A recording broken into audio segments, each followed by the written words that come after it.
और इसके थोड़ा मंगलाचरण में हम लोग जब भागवत शुरू करेंगे तो थोड़ा भगवान का, तो मंगलाचरण का थोड़ा सा आनंद आप ले लो। थोड़ा सा मंगलाचरण वेद व्यास जी भागवत का वैदिक ब्रह्म सूत्र से कर रहे हैं। इसलिए कर रहे हैं कि तुम ये ना समझना कि भागवत कोई फालतू ग्रंथ है। वेद सम्मत ग्रंथ है, वेद रूपी विशाल वृक्ष का पका हुआ फल है भागवत।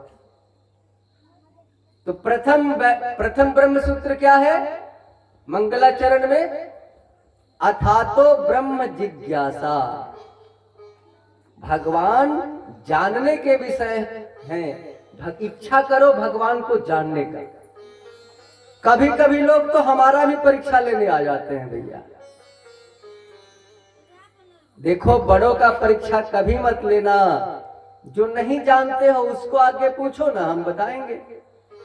आजमाने के लिए मीटर लगाते हैं, हम पर भी लगाते हैं लोग मीटर। क्या करोगे, स्वभाव ऐसी हो गई है। तो जानने की इच्छा रखो, उस ब्रह्म को जानने की। ब्रह्म का शाब्दिक अर्थ क्या होता है? ब्रह्म का शाब्दिक अर्थ होता है ज्ञान। ज्ञान, तो ज्ञानी बनने का प्रयास करो। यही तो वैदिक ब्रह्म सूत्र है। दूसरा ब्रह्म सूत्र क्या है मंगलाचरण में? जन्मादयस्य अतो, वो जो परमात्मा है ना वो जन्म मरण से परे है। हमारा आपका जन्म मरण होता है, भगवान का अवतार होता है, प्रकट होते हैं भगवान। जो ऊपर से नीचे उतरे उसको अवतार कहते हैं, और अवतरणी का नाम है सीढ़ी का।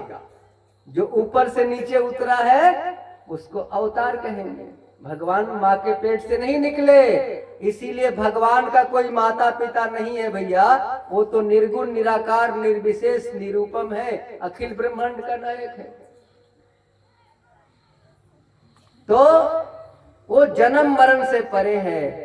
वैसे भी आपको बता दें समझने के लिए, ज्ञान का कोई माता पिता है? तो बस भगवान का नाम ही तो ज्ञान है, भगवान का नाम ही तो सत्य है। सत्य का कोई माता पिता है? सत्य का? तो भैया भगवान का कौन माता पिता? लोग प्रश्न करते हैं कि बताओ बाबा कि गणेश जी का दादा का नाम क्या था। लो गुस्सा भी आती है और हंसी भी आती है। अरे भैया शास्त्र चिल्ला चिल्ला के कह रहा है कि भगवान का कोई रिश्ता नाता नहीं है। वो प्रकट हुआ है किसी को।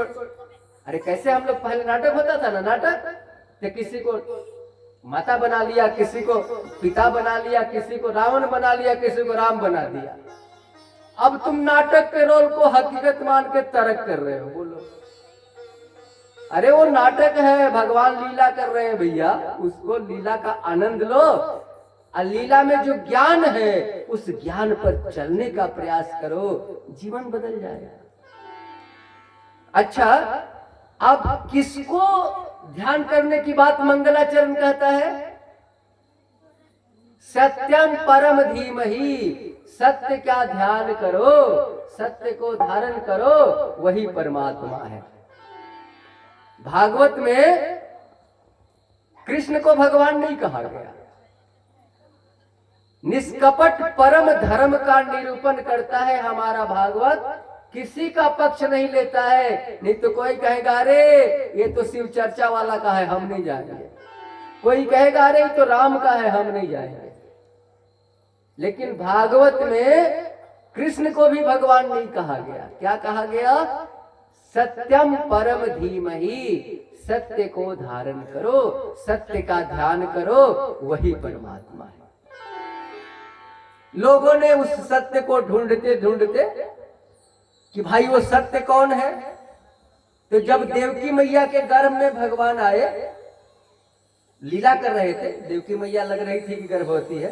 वो तो भगवान का एक नाटक था, जैसे स्टेज पर हम लोग करते हैं। तो देवता लोग आए लीला में स्तुति करने के लिए कि धरती पर भगवान आ रहे हैं। भगवान ने वचन दिया है कि कंस को मारेंगे, कंस इनका मामा बनने वाला है। तो कहीं वचन भूल गए तो हम लोगों का समस्या ज्यों का त्यों रह जाएगा। वही भगवान आए हैं, भगवान लोग जेल खाने में आए हैं और उसी गर्भवती देवकी का स्तुति किया है भगवान 10वें स्कंध में।